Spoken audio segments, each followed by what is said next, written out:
هو انت ليه واحنا قاعدين مع صحابنا في النادي وكلهم بيسالوكي بتودي ولادك تدريبات ايه قلتي ما بوديش؟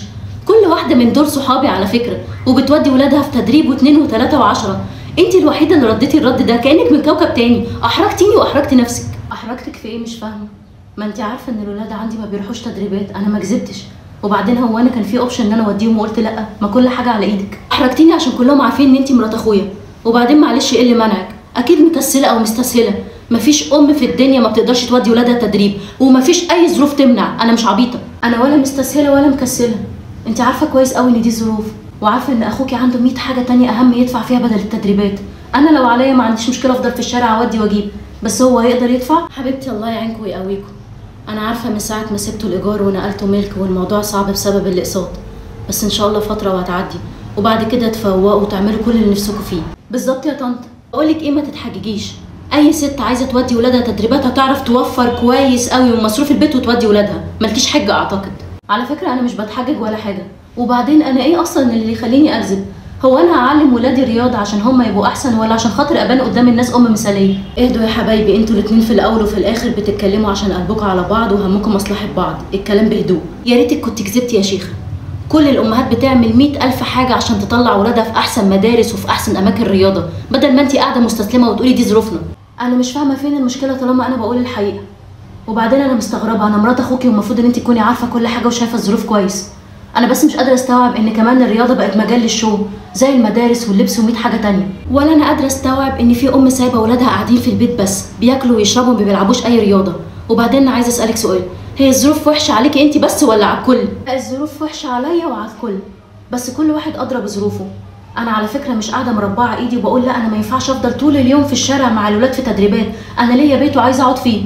انا بقول لك انا مش هقدر اعلم الولاد رياضه غير لما ظروف جوزي تسمح بحاجه زي دي اللي هو اخوكي. والله انا اخويا بيدي المصروف ولا بيفهم ولا بيتابع بيتصرف في ايه ولا بيتحوش منه ايه. انت بقى دبري امورك، مفيش ام بتقعد ساكته على حاجه زي دي. انا بصراحه مش فاهمه ايه مشكلتك معايا. مش انت بتودي ولادك تدريبات وفي احسن الاماكن ومبسوطه ومرتاحه؟ خلاص يا ستي بيني للناس ده، كل واحد حر يعمل اللي هو عايزه وشايفه في صالح ولاده. ما تردي عليا يا ماما، هي شايفه ان اللي في صالح ولاد اخويا واللي في صالح ولادها ان هي تفضل مقعداهم في البيت، دفعوه في مين؟ طب وانا مطلوب مني ايه يا طنط وما عملتوش؟ بما اني حاسه دلوقتي ان انا اكتر ام مقصره مع ولادي، وان انا مستسهله كل حاجه ورمياهم في البيت للاكل والشرب بس، انا مطلوب مني اعمل ايه في ظروف جوزي؟ يا حبيبتي انت مش مطلوب منك حاجه، انت ست زي الفل ولا غبار عليكي، مستحمله ظروف جوزك وبتعملي كل اللي في ايدك عشان خاطر ولادك. وعموما مفيش اي حد في الدنيا دي الحق ان هو يتدخل في تربيتك، واللي انت شايفاه صح هتعمليه. هي بس بتتكلم معاكي من عشمها، لكن اولا واخيرا الموضوع كله يرجع لك. ولو عايزه رايي انزلي شوفي اي حاجه بسعر قليل، مدارس التعليم، مراكز الشباب، النوادي الصغيره اللي بتبقى جنب البيت، اكيد في صرف او حل. كلام حضرتك حلو يا طنط، بس انا مش مطالبه ان انا اجي على نفسي والاعب ولادي رياضه عشان خاطر الشو، عشان الناس ما تقولش ان انا ام مقصره، عشان اقعد قدام الناس اقول انا بودي المكان الفلاني ولا بعمل ايه. انا مش هعمل ده. لا طبعا، انا عمري ما هقولك دربي الولاد عشان قعدات النوادي ولا منافسات الستات ولا المظاهر الفارغه دي، انا بس بقولك لمصلحه ولادك اللي هم احفادي، ان حاولي تشوفي اي مكان حواليك على قد ايديكي، او حتى يا ستي انزلي تمشي بيهم يوم واتنين في الاسبوع على قد ما تقدري. انا اللي اقصده ان احنا بس نحاول نشوف في النطاق حاجه متاحه وعلى قد ظروفنا. كده كده محدش ليه ابدا ان هو يتدخل في تربيتك ولا يزايد على مجهودك واللي بتعمليه مع ولادك، لان انت كده كده اعظم ام ومستحمله جوزك وظروفه وكل اللي بيحصل معاه. انت كده كده خارج اي منافسه او مقارنات او مظاهر كدابه.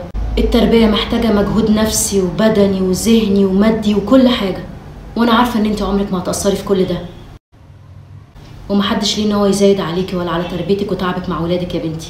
انا ما اعرفش بصراحه يا طنط ان في اوبشنز كده، وممكن يكون ده تقصير مني، انا ما جاش في بالي اصلا اسال على حاجه زي دي.